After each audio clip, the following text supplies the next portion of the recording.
Rebonjour et bienvenue sur cette nouvelle émission sur notre congrès 100% digital sur la maternité, liberté, équité. Je suis ravie de vous retrouver et pour ce nouveau plateau, j'ai l'honneur de recevoir en duplex Véronique Girard. Bonjour Véronique. Bonjour Nathalie.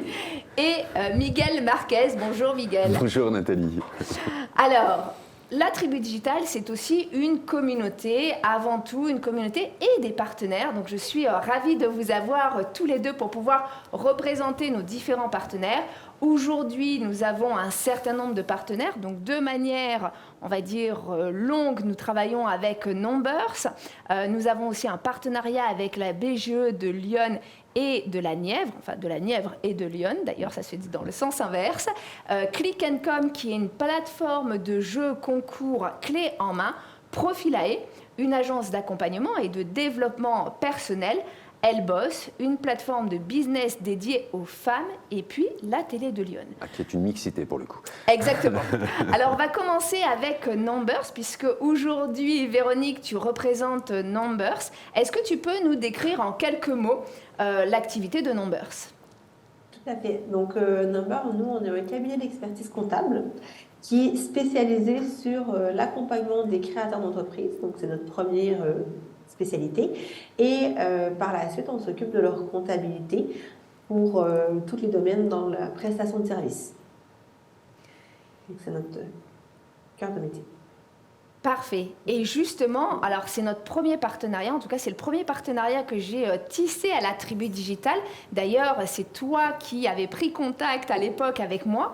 Est-ce que tu peux raconter un petit peu à nos auditeurs et nos auditrices comment tu nous as découvert, pourquoi tu as souhaité prendre contact avec nous et mettre en place ce partenariat ? Tout à fait. Je pense que j'ai dû faire une recherche un jour et sur les réseaux sociaux, je me suis retrouvée à avoir plein de posts sur la tribu digitale. Et donc, ça m'a intriguée. J'ai cherché un petit peu qu'est-ce que c'était, qu'est-ce qu'ils faisaient, à quoi ça ressemblait un petit peu le programme de formation. Et c'est à ce moment-là que je me suis dit que ça serait intéressant de me rapprocher de toi, Nathalie, parce que justement, la reconversion des mamans en community manager, c'est exactement effectivement ce que nous, on fait de notre côté, mais une fois qu'ils ont fini leur formation. Donc, je trouvais qu'il y avait une super belle complémentarité entre nos deux activités et donc il y a une possibilité de tisser des liens à long terme ensemble dans nos deux activités. Donc, la formation avec toi au départ, après, au besoin, le conseil, l'accompagnement avec nous, la création et par la suite, la comptabilité. Exactement, et c'est vrai qu'on a mis en place donc très très rapidement finalement des visios régulièrement avec les membres de la communauté pour pouvoir expliquer les différents statuts, pour pouvoir accompagner aussi au changement de statut, etc. Et aujourd'hui, tu accompagnes, sauf erreur de ma part, un certain nombre de membres qui sont passés du statut d'auto-entreprise à un autre statut, SARL, SAS, etc. Est-ce que tu peux nous expliquer comment ça fonctionne justement ? Exactement. En fait, l'intérêt des visios, souvent, c'est que les entrepreneurs, quand elles se lancent, elles se disent, bon, je veux pas aller voir un comptable ou un avocat, ça coûte cher, ça va être des frais de plus. La micro, ça me va. Par contre, en fonction de l'activité, c'est pas toujours le meilleur statut en fonction du fonctionnement, de ce qui est prévu pour cet entrepreneur. Et donc, avec la visio, ça vient vraiment répondre à leurs questions de base. Et par la suite, en fonction de l'évolution de leur activité, elles reviennent vers moi et me posent des questions. On a fait des petits points avec chacune d'entre elles, ceux qui ont ressenti le besoin. Et pour certaines d'elles, effectivement, comme elles avaient bien lancé leur activité, c'était le moment de changer de statut. Et donc là, effectivement, on a fait le conseil pour le statut juridique qui est personnalisé à la personne, donc en fonction, effectivement, de ses activités. en fonction aussi de sa vie personnelle, de son foyer fiscal. On va regarder tous les différents enjeux qui peuvent toucher à son activité pro, mais à sa vie perso aussi. Et avec ça, on va faire tout le conseil pour la création du bon statut juridique. Et par la suite, on met à disposition des applications avec notre partenaire Time pour faire la comptabilité de façon assez ludique, simple et le tout sur des applications. Et donc après, nous, on assure la comptabilité derrière, répondre aux questions tout au long de la vie de l'entreprise. Et vous êtes basé partout en France, ce qui est plutôt bien puisque notre communauté aussi est partout en France pour pouvoir accompagner, n'est-ce pas? Tout à fait, exactement. Donc, on a des bureaux un petit peu partout en France, dans les grandes villes de France, mais on fait beaucoup d'accompagnement en visio. Donc, il y a beaucoup de clients qui même sont très près de chez moi et me disent non, finalement, la visio, c'est bien, ça évite les déplacements. Donc, on accompagne sur toute la France, effectivement.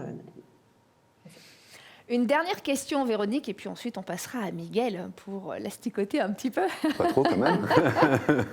Donc une dernière question, puisque aujourd'hui, donc ça fait un petit peu plus de 2 ans que nous sommes partenaires. Tu accompagnes, donc, en tout cas au niveau de la communauté, principalement les femmes, puisque notre communauté est composée principalement de mères. Maintenant, on a de plus en plus de pères qui nous rejoignent, mais qui reste quand même un petit nombre. Et en cette journée qui est spécifique sur la lutte des droits des femmes et notamment des droits des mères, qui subissent encore malheureusement trop de discrimination en entreprise, dans le monde professionnel, qui doivent souvent choisir vie pro, vie perso. Quel serait ton conseil, ou en tout cas le ou les conseils que tu pourrais donner à nos auditrices? Je pense que le premier, ça serait de se faire confiance et de suivre son instinct parce que effectivement, quand on accompagne et les femmes et les hommes dans la création d'entreprise, les femmes sont beaucoup plus sur la retenue et les hommes osent un petit peu plus. Donc, je pense que ça serait d'oser.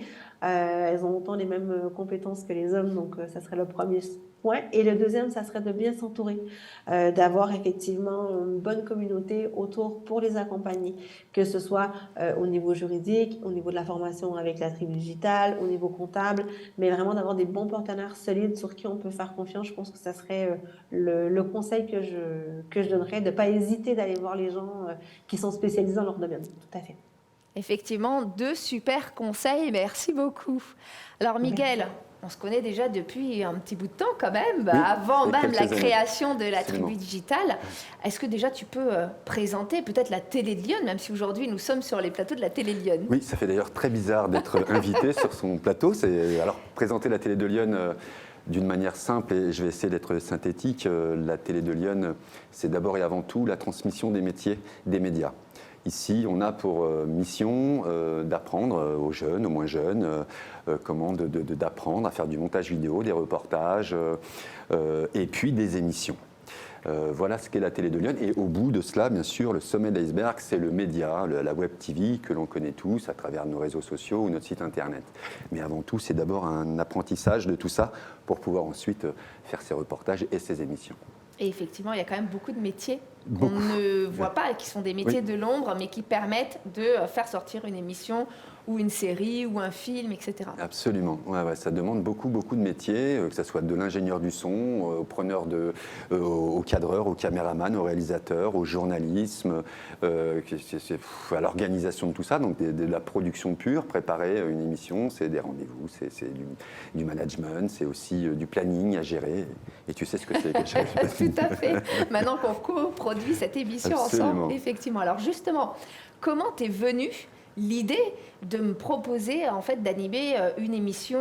Voilà, est-ce que tu peux nous expliquer un petit peu comment tu es arrivé à cette idée et comment tu me l'as partagée? Moi, je la connais, mais pour nos auditrices. Alors, t'as la partie off, t'as la partie in. Hein. La partie off, je dirais qu'on avait quelques émissions ici, mais d'abord, on voyait toujours le même.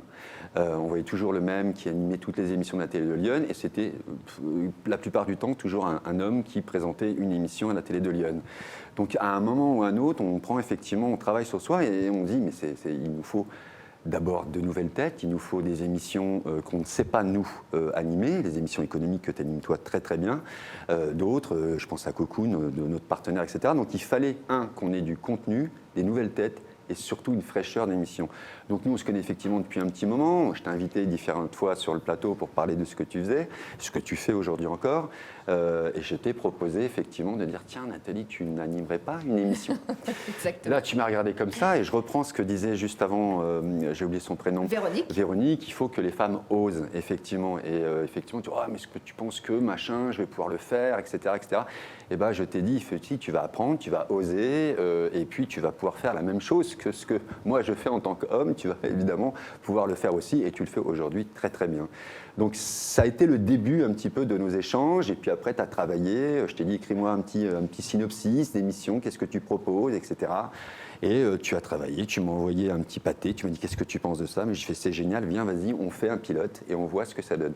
Et tu es parti avec toute ton équipe à organiser ce pilote, plein de monde, il y a plein de monde ici à chaque fois que vous venez, c'est incroyable, tes invités, etc., tes chroniqueuses, tes collègues, etc., qui participent. Et voilà ce que c'est de produire une émission, c'est cela, préparer ses sujets, ses thématiques, inviter des gens toujours différents, ne pas parler tout le temps de la même chose, ça c'est hyper important, une grande difficulté pour toi d'avoir tout le temps des thématiques un petit peu différentes.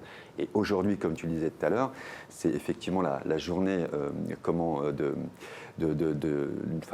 ça me fait rire d'entendre dire qu'on va s'occuper une journée dans l'année de nos femmes. Exactement, de la lutte des droits des femmes. En fait, c'est tous les jours. Mais voilà, c'est tous les jours. Et d'abord, c'était une émission, je me rappelle, moi-même, je l'ai animée, je la co-animée avec toi d'ailleurs. C'était une émission où il n'y avait que des femmes autour. Donc j'étais, à vrai dire, pas tellement bien à ma place, parce que j'étais le seul garçon. Mais c'est hyper important. Et puis c'est aussi la richesse de l'association La Télé de Lyon, parce que c'est une association.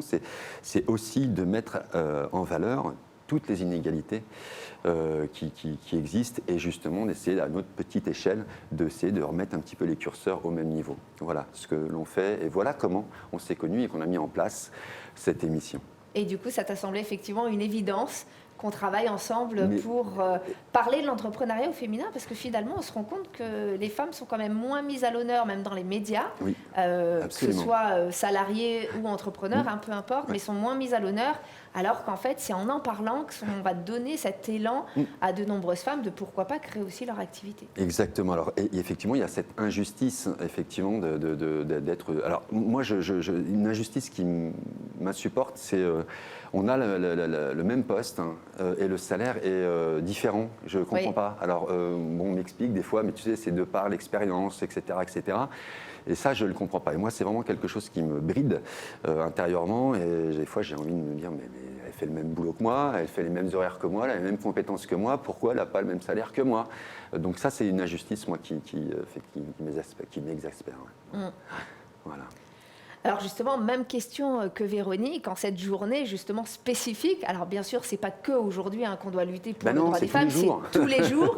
Mais voilà, aujourd'hui, c'est une journée où on est particulièrement mise à l'honneur pour parler pas que des discriminations d'ailleurs professionnelles ou inégalités hommes-femmes, mais les violences faites aux femmes. Enfin d'ailleurs, il y a plein de sujets qui ont attrait en fait aux femmes. Mais en cette journée, par rapport aux personnes qui nous écoutent aujourd'hui, qui peut-être subissent justement de l'inégalité, comme tu disais, dans le monde professionnel, que ce soit salarial ou autre, qui subissent de la discrimination parce qu'elles veulent être mamans, par exemple, quels seraient toi tes conseils auprès de ces femmes qui peut-être se posent des questions, qui peut-être sont pas bien dans leur peau, qui peut-être se disent j'aimerais bien faire autre chose, mais je sais pas quoi et je sais pas comment et je sais pas comment m'y prendre surtout. Voilà, quels seraient tes conseils? Waouh, c'est une sacrée question. Je finis en beauté. Alors déjà, nous, les hommes, on a toute une éducation, déjà, un travail sur soi, effectivement, parce qu'on a peut-être été éduqués. Moi, j'ai 49 ans, donc j'ai une éducation qui commençait déjà à être l'égalité homme-femme, etc., depuis que je suis petit, mais ça ne suffit pas. Alors les conseils, le conseil, c'est ce que l'homme peut faire, la femme peut le faire, et inversement, ce que la femme peut faire, l'homme peut le faire. Donc osez, ayez encore plus de caractère peut-être, proposez autant de choses et surtout ne vous laissez pas jouer des coudes par nous, la gente masculine. Je te disais en off tout à l'heure, il y a souvent, je reprends une chanson qui a été chantée par Jean Ferrat, pour ceux qui ne connaissent pas. Regardez, tapez YouTube, et il y a une chanson où il dit, et c'est surtout un poème d'Aragon, où il dit « La femme est l'avenir de l'homme ». Donc il n'y a pas de secret. C'est d'abord vous et ensuite nous. C'est pas un problème de la poule qui fait l'œuf qui fait la poule. Là, on sait que sans vous, on n'a pas d'avenir, nous les hommes. Donc c'est d'abord vous qui devez effectivement... Alors c'est assez curieux parce que moi, je vois, si je prends mon exemple personnel, je suis marié depuis presque 30 ans avec la même femme. Ma femme est comptable. Elle a comptable comme voilà. Comme Véronique. Donc hyper carré. Elle aime voilà l'organisation, etc. Elle se laisse de temps en temps un petit peu de déborder par des petites choses, mais très carré. Elle est rentrée par éducation, je pense aussi, dans la gestion de la maison, dans la gestion des enfants, dans plus son travail, etc., etc. Et puis nous, on s'est laissé aller gentiment, ça nous va comme ça, c'est très bien, voilà, tu as besoin d'un coup de main, oui, non, oh, bon, tant mieux. En fait, on inverse la vapeur, et je prends vraiment mon cas de figure, parce que j'ai été une sacrée feignasse à la maison, il faut dire ce qui est, et on a inversé au fur et à mesure du temps, on a essayé pas d'inverser, mais au moins d'équilibrer. Alors aujourd'hui, on fait le ménage ensemble, donc ça devient une activité ludique et sympathique. Ah bah oui. Non mais c'est un exemple. Tout à fait. Du coup, c'est un moment qu'on partage ensemble. Exactement, voilà. Mais avant ça, je sais pas, je vais parler il y a au tout début où on s'est connus, etc. On aide au début parce on aide, on fait celui qui n'a pas. Mais puis petit à petit, on ne sait pas pourquoi. En fait, quand on regarde derrière soi, on se dit mais attends, pourquoi on a abandonné cette. Donc voilà, on essaye de rééquilibrer les choses. Donc j'aide de mieux en mieux. À la maison. Tu fais tes tâches, en fait, c'est même plus tes tâches. Mais c'est même pas les siennes ou les miennes. Voilà, c'est ça, on participe à une collective, au foyer de la même manière, etc. Mais c'est vrai, et je me fouette régulièrement en me disant, mais c'est complètement injuste. De laisser faire nos femmes tout à la maison, même si vous êtes dans un truc beaucoup plus carré que nous, etc. Moi, je fais les poussières, elle va regarder, elle me dire, non, là, tu vois, t'as mal fait là, etc. Donc, on a vraiment une rééducation totale. Alors, il y a des hommes qui sont hyper maniaques, attention, je ne suis pas en train de dire que nous, tous les hommes sont comme ça.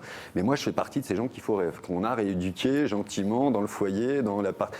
Avec les enfants, c'était très équilibré. Voilà, ça, c'est pas de souci. Mais sur le foyer, c'était sur le. Donc, oui, il y a du boulot encore chez nous, les hommes, évidemment. Tu parlais tout à l'heure de violences faites aux femmes, qui est pour moi juste quelque chose d'intolérable et d'inexcusable et de quelque chose de profondément. Injuste et c'est compliqué. Il faudrait peut-être quelqu'un qui soit en face et à qui c'est arrivé d'être violent avec sa femme et qui retravaille sur lui, parce qu'il y a des gens qui se soignent de cela, mais c'est quelque chose, je ne comprends pas. Mais il paraît qu'il y a aussi des femmes qui sont violentes avec leurs hommes. Apparemment, oui. C'est plus rare, effectivement, mais ça arrive. Oui, tout à fait. Mais donc, voilà, c'est quelque chose. Mais dans tous les cas, que ce soit d'un côté ou de l'autre, c'est inadmissible. Voilà, donc ça, c'est un débat qu'on pourrait avoir pendant des heures, et puis avec des associations qui s'occupent de tout cela, etc., qui pourraient effectivement nous donner des chiffres, nous dire comment faire, etc. Donc, en tous les cas, si ça arrive chez vous, n'hésitez pas. Je crois qu'il y a un numéro de téléphone. Regardez sur votre moteur de recherche. Et voilà, il faut tout de suite. Il ne faut pas rester seul, effectivement, quoi qu'il arrive. Il faut pouvoir. C'est pas toujours évident, mais il ne faut pas s'isoler. C'est clair. Il faut passer au de cela. Et puis, à côté de ça, vous entreprenez de plus en plus. Vous avez à cœur, dans tous les cas, la tribu digitale, pour parler ne serait-ce que de toi, de ce que tu fais, etc. Et je trouve ça admirable et incroyable de joindre l'utile à l'agréable, c'est-à-dire je travaille à la maison, je m'occupe de mes enfants, etc. En plus, d'autant plus que toi, tu as 4 enfants quand même. Avec tout ce que tu gères avec la tribu digitale, je trouve ça extraordinaire. Et donc voilà, si vous êtes capable de faire ça, vous êtes capable de tout faire. Et peut-être même beaucoup mieux que nous, les garçons.